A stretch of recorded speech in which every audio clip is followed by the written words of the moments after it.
അടുത്തത് നമ്മൾ നോക്കാൻ പോകുന്നത് എങ്ങനെയാണ് പുതിയൊരു ടേബിൾ ക്രിയേറ്റ് ചെയ്തിട്ട് അതില് നമ്മളുടെ കാൽക്കുലേറ്റഡ് മെഷേഴ്സ് ആഡ് ചെയ്യാൻ പറ്റുന്നത്. അതായത് ഇപ്പൊ നമുക്ക് പ്രൊഡക്റ്റ് ലുക്കപ്പ്, സെയിൽസ് ഡാറ്റ എന്നൊക്കെ പറയുന്ന ടേബിൾ ഉണ്ടല്ലോ, അതുപോലെ പുതിയൊരു ടേബിൾ ക്രിയേറ്റ് ചെയ്യുക. മെഷർ ടേബിൾ എന്ന് പേര് കൊടുത്തിട്ട് ഒരു ടേബിൾ ക്രിയേറ്റ് ചെയ്ത് നമ്മൾ ചെയ്യുന്ന മെഷേഴ്സ് ഒക്കെ ആ ഒരു ടേബിളിന്റെ ഉള്ളിൽ ആഡ് ചെയ്യുക. എങ്ങനെ പറ്റും? അപ്പൊ അതിന് ഇവിടെ രണ്ട് ഓപ്ഷൻസ് കൊടുത്തിട്ടുണ്ട്. ആ രണ്ട് ഓപ്ഷൻ യൂസ് ചെയ്തിട്ടും നമുക്ക് ടേബിള് ക്രിയേറ്റ് ചെയ്യാൻ പറ്റും.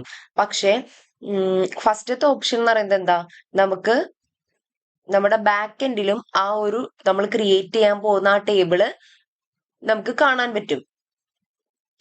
ഓക്കെ. പക്ഷേ രണ്ടാമത്തെ ഓപ്ഷൻ യൂസ് ചെയ്യണമെങ്കിൽ നമുക്കത് പവർ ക്വയറി എഡിറ്ററിൽ കാണാൻ പറ്റില്ല.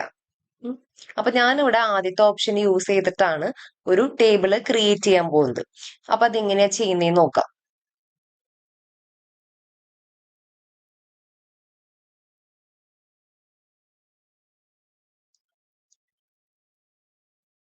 ഓക്കെ, നമ്മൾ ആദ്യം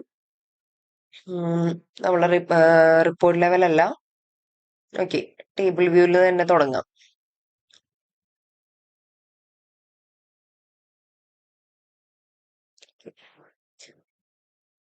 ഇവിടെ ഹോം എന്ന് പറയുന്ന ടാബ് ഉണ്ട്.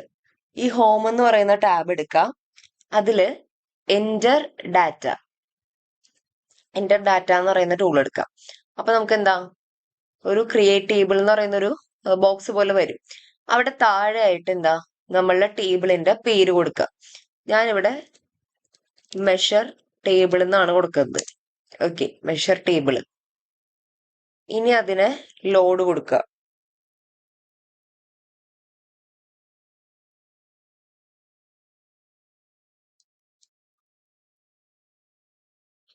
ഇത് ചെയ്ത് കഴിയുമ്പം നമ്മളുടെ റൈറ്റ് സൈഡിൽ നമ്മളുടെ ടേബിൾസ് ഒക്കെ ഉള്ള ആ ഒരു സൈഡ് ഉണ്ടല്ലോ, അവിടെ മെഷർ ടേബിൾ എന്ന് പറയുന്ന ഒരു പുതിയൊരു ടേബിൾ അവിടെ ക്രിയേറ്റ് ആയി വരും.